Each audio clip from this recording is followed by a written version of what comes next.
This dual carriageway in Coventry doesn't really look like the type of place that was designed with cycling in mind. So it might surprise you to learn that actually it was. This was one of many roads that were built in Britain in the 1930s that had a dedicated cycling path built alongside it.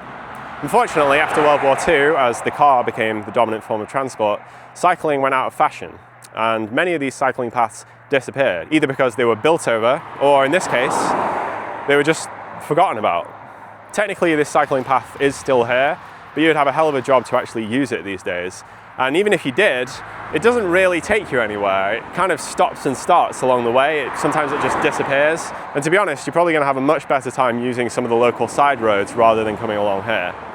When I first heard about the forgotten cycle tracks of the 1930s, I pictured this Dutch-style utopia where you could just cycle anywhere you wanted to completely safely. And there is some truth to that. Cycling in the 1930s in Britain was having a moment. It was the most popular form of transport on the road, and a lot of the cycle tracks that were being built were directly inspired by things that were being built in the Netherlands. And if that trajectory had been allowed to continue, who knows, maybe today Britain would be among the top cycling nations of the world. But instead we got World War II, and afterwards Britain had a lot of rebuilding to do, and they decided to focus their efforts on futuristic things like motorways rather than cycle paths. You can see an example of that shift in focus here in Hertfordshire. This just looks like an unassuming country road. But when it was first built in the 1920s, it was part of a new bypass for the Great North Road, which ended up kind of morphing into what we now call the A1, the longest major road in Britain. But this used to be part of one of the most important routes in the country, and a few years after it was built, in the 1930s, it was upgraded with a cycling path, which is still here today. It's now part of the National Cycle Network. It's open for use by both cyclists and pedestrians, and it's in pretty good shape.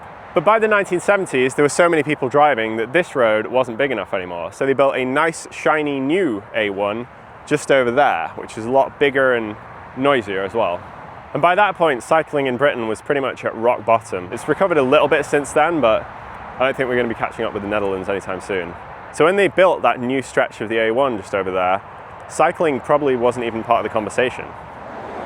Most people probably don't even know about these cycling paths, but if you do know what to look for, they're kind of hidden in plain sight. Like on this road in northeast London, for example, which just has a really wide pavement, like an unusually wide pavement. And if you look, you can see that it's clearly split down the middle. But also, if you look at some places, the surface of the pavement just changes on one side from normal asphalt to concrete. And that is the original surface that was used on a lot of these 1930s cycle tracks. If you look at photos from the time, you can see that there was originally a pedestrian path and a cycling path separately, but at some point they both got merged into one. And the signs today say that cyclists and pedestrians should share this space. And I think the reason they've done that is so that they can chop parts out of the original cycling path to make room for things like bus stops. This cycle path in Surrey is another really weird example because it goes down the middle of a major road, so you have to fight your way through traffic to even get to it. Why did they build it like this? Anyway, the point is that Britain was building cycling paths back in the day. We tend to think of them as kind of a modern trend in British cities, but this is actually not the first time that we've tried to build good cycling infrastructure. But given that cycling was such a big deal back then, you'd think that all those cyclists must have been absolutely thrilled to be getting all these special paths built for them all over the place. But the weird thing is that some cyclists were actually opposed to these paths being built, which is hard to understand today.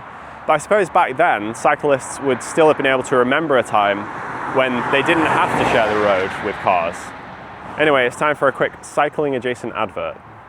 You know, cycling before the invention of the car must have been quite nice in a lot of ways, but there is one thing they didn't have back then: Raycon bone conduction headphones. And this is my most relevant advert for ages because this is genuinely useful for cyclists. You can listen to music and podcasts and things like that and still hear all of the sounds around you, so it keeps you safe. I can still hear that! I can definitely still hear that. They're really lightweight, and apparently they don't fall off if you're being really active. I'm going to try that out right now. Yeah, they seem pretty good. Right, I'm a bit tired out now, but they send the sounds through your actual bones, so you can still hear everything around you. Other people can't really hear the stuff that you're listening to, but you can still hear them. We've got 13 hours of battery life. IP68 waterproof and dustproof, which means you can go out in the rain, and they genuinely aren't slipping anywhere. This is actually really good. If I was cycling on roads that don't have cycle paths like this, I would want to use these bone conduction headphones because you can actually hear cars coming up behind you and all of that. It's like you want the opposite to noise cancelling in that situation, and this is what you get with these. So if you go to buyraycon.com/ChrisBargoBC, you can get yourself some bone conduction headphones and get 15% off. Why don't you make them part of your routine? Thanks to Raycon for sponsoring. To be fair, these cycling paths are a bit weird when you compare them to what's getting built today. These days, the main focus of cycling infrastructure in Britain is to give people more safe options for cycling in cities. And some of those are really good, like this one in East London, where they've built a fully separated cycling path that runs alongside the road for quite a long way. This is sort of like a glimpse into a parallel universe where Britain never stopped caring about cycling. If we kept going with it, you probably would see things like this all over the place. And to be honest, I'm making a video about cycling, but I don't actually cycle very much. I feel like if there were paths like this all over the place, I probably would have got into it quite a while ago. Maybe I can give it a go. A lot of the time though, Britain's modern solutions are actually a step back from what they were doing in the 1930s. Like here, for example, this is an official London cycleway, but you wouldn't really know that if not for the bicycle painted on the road. There's not actually a lot of work that's been done here to accommodate cyclists, and I'm not really sure why someone on a bike would choose to come this way rather than using any other road. But although they can take a lot of different forms, urban cycling paths are not completely unheard of in Britain today.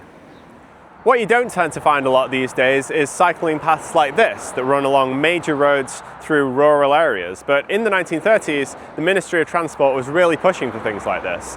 And the big debate at the time was whether these cycle paths were really here for the benefit of cyclists, or whether they were kind of just a way to get the cyclists out of the way of the increasing number of drivers on the road. And it might seem weird that drivers would be prioritised like that, given at the time they were still vastly outnumbered by cyclists, until you think about who those drivers actually were.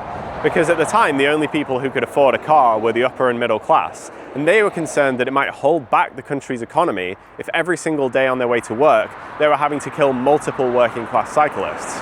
For that reason, a lot of these cycling paths were built between things like housing areas and factories. There was even a case in South Wales where a cycling path was intentionally painted to blend in with the surrounding fields because it was intended for the use of workers commuting to a nearby Royal Navy munitions factory. But for cyclists, there was a lot of concern that the increasingly powerful middle-class driving lobby was eventually going to try and get them banned from the roads altogether. And the more you build cycling paths alongside roads, the more it becomes accepted that roads are exclusively meant for cars. And the cyclists had literally been there first, but now they were being asked to stop using the roads and go off onto their own special little side paths. So although it seems weird to us today, I suppose if you were a cyclist at that time, you might see these cycling paths as kind of a Trojan horse. Also, to be fair, cyclists did have some reasonable complaints about the paths. Apparently, even back then, the surface of the cycling paths was not always maintained quite as well as the surfaces on the roads. So sometimes it was just better to cycle on the roads rather than be on some kind of dilapidated cycling path. Even today, cyclists don't always like to use cycle paths. They also had the problem, which we still have in the UK, where a cycling path that runs along a main road has to basically stop every time that main road is met by a side road.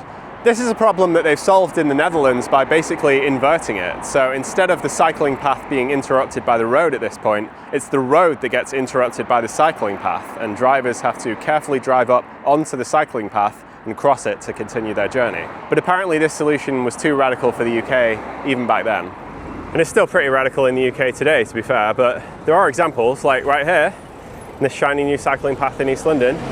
The cycling path continues over the entrance to the side road, and cars have to come up onto the cycling path to get in or out.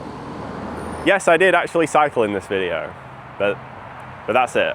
Anyway, after the war, the appetite for building cycle paths pretty much disappeared. There were a few notable exceptions, like in Coventry, they built the new inner ring road, initially with a big cycleway next to it, but pretty quickly that road was widened and the cycleway was lost. I based this video pretty much entirely on work that was done by a journalist called Carlton Reid. He's got a website where he's mapped out and researched a lot of these old forgotten cycle paths, so you can have a look at them. And I'd recommend checking it out. To be clear, we actually have way more cycling paths today than we did in the 1930s. So it's not like there were cycling paths everywhere back then and they've since been lost. But it's more that if we had kept going with it, we would have a really big national network by now. I mean, think of how many roads we've built since the 1930s. If they had all had cycling paths, they'd be everywhere.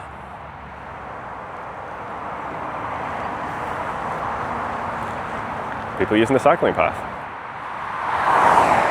I don't know, there's a non-zero chance that I get hit by a car while filming this video, which isn't great.